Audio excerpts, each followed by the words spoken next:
En la primera quincena de enero, el índice nacional de precios al consumidor presentó una variación de 0.49% respecto a la quincena anterior.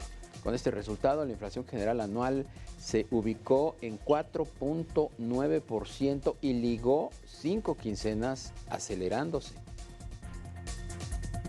Vamos a platicar precisamente de este dato que publicó hoy muy temprano el INEGI con Gabriela Siller. Ella es directora de análisis económico del Banco Base. ¿Cómo estás, Gabriela? Gusto en saludarte. Muy buenas tardes, Darío. Gracias por tenerme en tu programa. ¿Qué pasó con la inflación? El dato pues resultó sorpresivo para muchos analistas. Esperaban una posición moderada de la inflación y casi llega al 5%. Así es, fue un muy mal dato. Sobre todo es el componente no subyacente, es donde están los precios más volátiles de la economía, el que generó las presiones inflacionarias. Pero hay que recordar que en el 2023 este componente no subyacente fue el que ayudó a que la inflación se desacelerara y entonces ahora se tiene la preocupación de que surja nuevamente un rebote en este componente y que sigan las presiones. Además, hay muchos riesgos al alza para la inflación en México, tanto internos como es el incremento en el salario mínimo, el déficit presupuestario de 4.9% del PIB que comentabas hace un momento y los riesgos externos como son pues los incrementos en los costos de transporte ante los conflictos geopolíticos, las elecciones en Estados Unidos que podrían presionar al tipo de cambio y generar aquí también una mayor inflación y finalmente también la inflación de Estados Unidos que tiene un efecto dominó sobre México y que allá podría estancarse alrededor del 3%. Y con esto desafortunadamente pues hemos revisado al alza nuestra proyección de crecimiento de la inflación para todos los meses de este año, esperando que cierre en un nivel de 4.39% y esperando que el Banco de México sea más cauteloso para iniciar con el ciclo de recortes a la tasa de interés. Esto es una mala noticia por doble partida. Por una parte, bueno, pues porque obviamente una alta inflación implica una mayor pérdida de poder adquisitivo para los consumidores, para todos, y por otro lado, que el Banco de México pues tenga que ser más cauteloso, implicará que durante un periodo más largo, pues la tasa de interés va a estar en un nivel alto y que por lo tanto los créditos pues van a seguir costando pues bastante caro. ¿Cuáles fueron los componentes, dado que no fue la inflación subyacente, que es la que tradicionalmente influye en estos repuntes? ¿Cuáles fueron los componentes que pues incidieron al alza este dato en la inflación?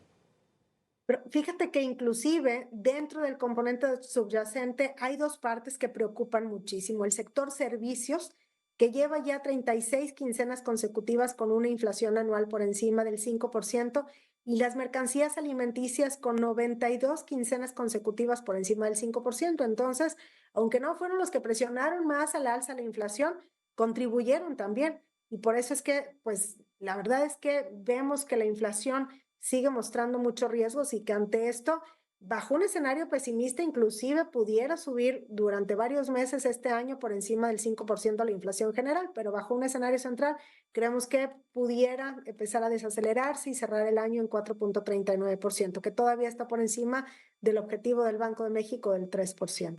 O sea que todavía podríamos esperar altas tasas de inflación, por lo menos en los próximos meses, del orden del Así es. 5%.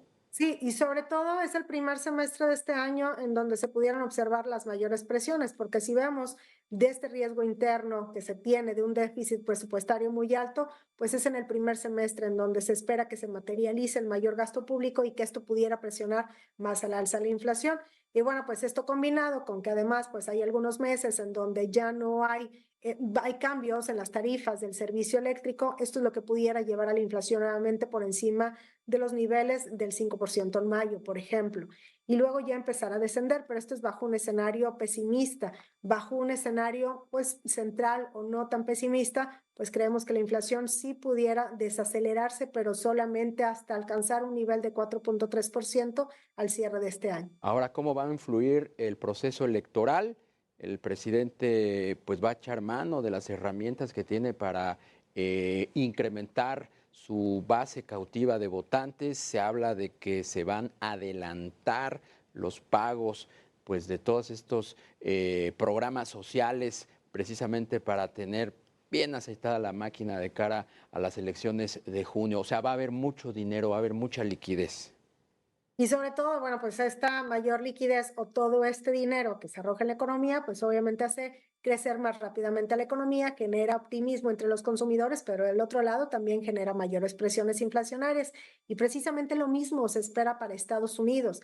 Y aunque uno podría pensar, bueno, ¿qué tiene que ver la inflación de Estados Unidos con la de México? Sí, sí hay un efecto dominó por las mercancías importadas.